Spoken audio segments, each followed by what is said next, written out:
What would you do if the last thing you ever saw of your sister was her being ripped from your arms? What would you become if at 15 you were forced to choose between death by bullet or death by gas? This isn't a story from a novel. This isn't fiction. It happened to him and to millions more whose names were never spoken again. Ben Lesser was a child, just a boy, when the world around him crumbled into horror, when his family's chocolate factory was seized. Sevens, when the schools were shut down. Sevens, when being Jewish meant being hunted. He survived Auschwitz. He survived Birkenau. He survived death marches, starvation, whippings, and watching his loved ones disappear in smoke. But survival is only the beginning. This is not just a story about a boy who lived through the Holocaust. It's a story about what it means to remember when forgetting would be easier. It's a story about humanity, clung to, even in the darkest depths of hell. It's a story about bearing witness for the dead, the silenced, the forgotten. Ben Lesser made it out, but he didn't leave the past behind. He carried it, spoke it, preserved it. So that generations like us would never say, "We didn't know." This is the voice of a survivor. This is the story of Ben Lesser. And now it becomes yours. So listen carefully, because silence is how it all began.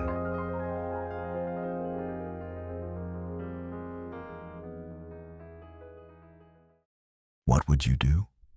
Sevens, if the last time you saw your sister, she was being pulled from your arms. Sevens, if the smell of burning flesh in the air wasn't from war, but from your family. What would you become if at 15 years old, you were forced to choose between life and gas? This isn't fiction. This isn't some nightmare that fades when the sun rises. This is history. And I lived it. My name is Ben Lesser. I was just a boy when the world around me collapsed into something unrecognizable. My childhood ended the moment Nazi boots marched into my city. Our chocolate factory, gone. Our schools, closed. We weren't citizens anymore. We were targets. I watched them pistol whip my father. I saw them murder a newborn by smashing his skull into a doorframe. I held my little brother's hand at Auschwitz, sevens, and let go, never to see him again. They told us the chimneys carried the ashes of our families, and somehow we believed it, because we could smell it. Nisanans, and yet I survived, when I was supposed to be a number, when I was supposed to be ashes. I survived gas chambers, mass executions, dogs, starvation, beatings, death marches, and cattle cars soaked in human waste. Why? I've asked myself that question for 80 years. Why me? The only answer I can find, sevens, is that someone had to tell the story. Because if we don't remember what happened, sevens, then one day, someone will dare to say it never did. And I'm here to make sure the world never forgets. Before the camps, before the barbed wire and ash, sevens, I had a life. I was born into a large, loving Jewish family in Krakow. We were 7 in all, my parents, my siblings, and me. My father owned a chocolate factory, one of the first to make animal-shaped sweets wrapped in shiny foil. Every evening, we'd search his pockets for candy when he came home from work. He always made sure he had something for us. We weren't rich, but we were close. I spent my days studying at a Jewish yeshiva, wrapped in books and tradition. My world was school, prayer, and the scent of my mother's cooking filling our 3-story home. Then, everything changed. When the Nazis invaded, it was like a dark cloud dropped over our city. Within days, they shut down the schools. They confiscated my father's businesses. Soldiers banged on our gates before dawn, screaming, demanding our valuables at gunpoint. They beat my father. They tore through our neighbor's apartment. I remember running through the kitchen door and seeing something I can never forget. Master, a Nazi soldier, holding an infant by the legs, screaming at its parents to make it stop crying. Then, smiling, he smashed the baby's head against a doorframe. That was the moment I realized. Zevins. This wasn't just occupation. This was annihilation. Our world collapsed almost overnight. We were herded into the Krosno ghetto, starved, stripped of dignity. Those who didn't starve were sent to extermination camps. My sister Lola only survived thanks to a brave Jewish policeman and a water tank inside a tannery. Others weren't so lucky. Eventually, we ran too, by wagon, by foot, by miracle. But for every escape, there was another nightmare waiting. This is not just my story. It is the story of millions. And it begins with a family that just wanted to live. It was night when the cattle car doors finally creaked open. We had been inside for 3 days. No food, barely any water. 82 people crammed into a wooden box meant for livestock. Buckets in the corners overflowed with human waste. The stench, the moans, the heat. It was enough to drive anyone mad. But nothing prepared me for what waited outside. They yelled at us to leave our belongings. Don't pick anything up. Sevens, men to the left. Women and children to the right. I held tight to my sister Goldie and my little brother Thule. But in one violent motion, the guards pulled us apart. That was the last time I ever saw them. They were sent directly to the gas chambers at Birkenau. I didn't know it then. How could I? I thought maybe they were taken to a separate part of the camp. But a Polish inmate at the barracks set me straight. "You see those chimneys?" he said, pointing to the black smoke rising into the sky. "That's your family. That's your sister, your brother, your mother. They're ashes now. And if you don't obey, that's where you'll end up too." I was 15, still a child, but in that moment, I aged a lifetime. Soon after, I was selected for labor and taken to a quarry. Our job was to break boulders into gravel. Sledgehammers, blood, blisters, back-breaking work from dawn till night. My uncle couldn't keep up. He was older, frail. I feared he'd die. So I bribed the kitchen chef with the diamonds hidden in my shoes, the ones my father had given me before we were deported. In exchange, my uncle was reassigned to the kitchen. It saved his life. But mercy didn't exist in those camps. One day, the commandant announced that 3 prisoners had escaped. As punishment, every 10th man in the yard would receive 25 lashes. We were lined up in rows of 5. They began counting. I saw my uncle standing ahead. He would be picked.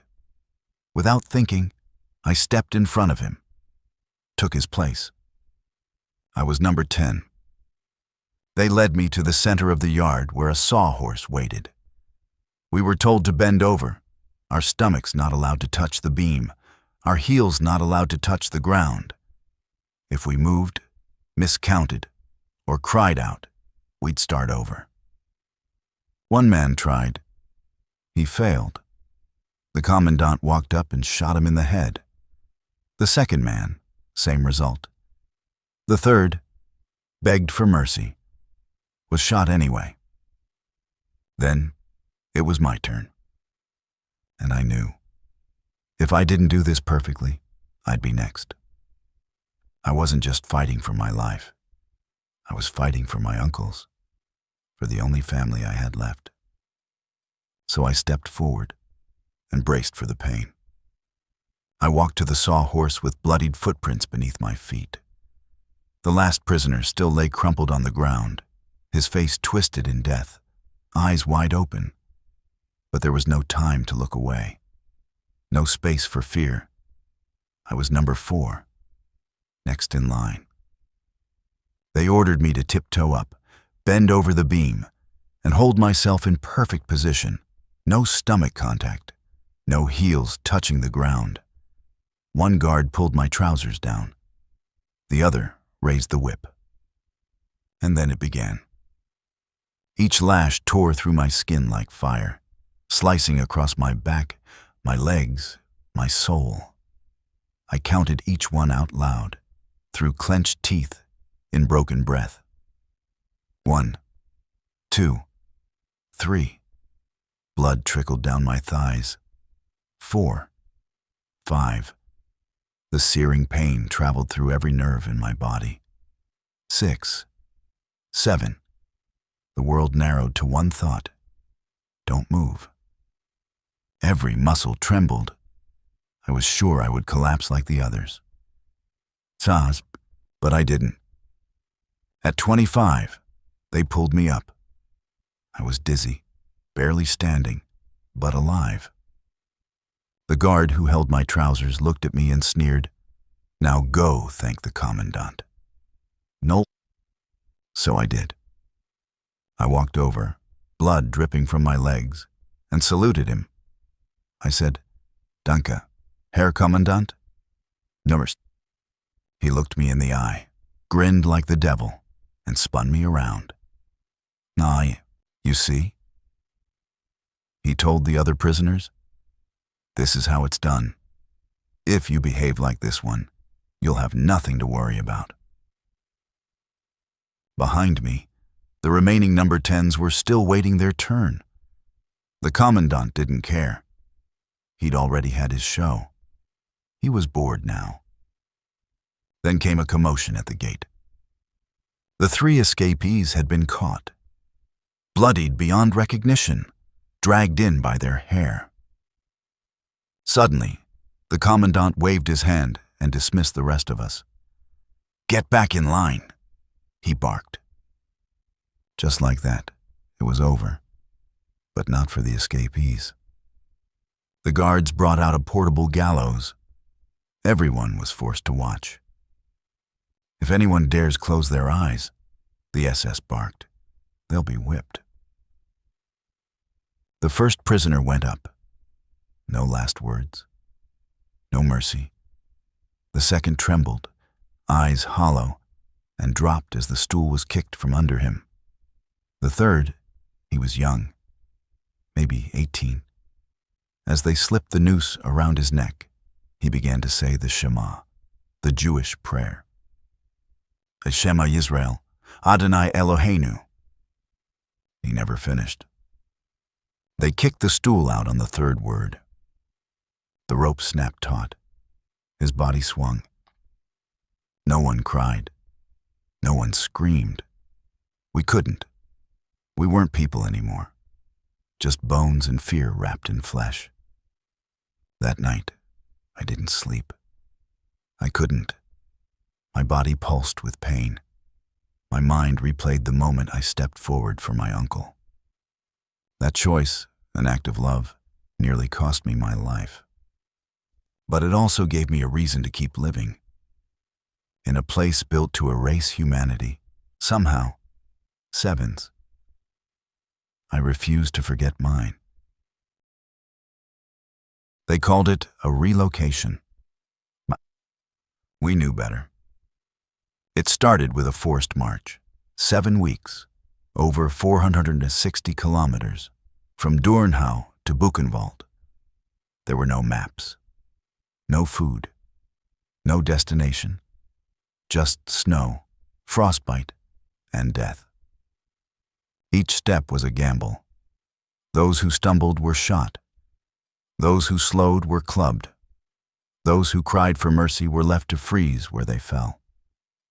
I was 17 years old. My legs were raw from lash scars. My body weighed less than 100 pounds. I should have died. But I didn't. At night, we collapsed on frozen ground, huddling against each other for warmth like corpses trying to remember what it meant to be alive. Every morning, more were gone, frozen solid beside us.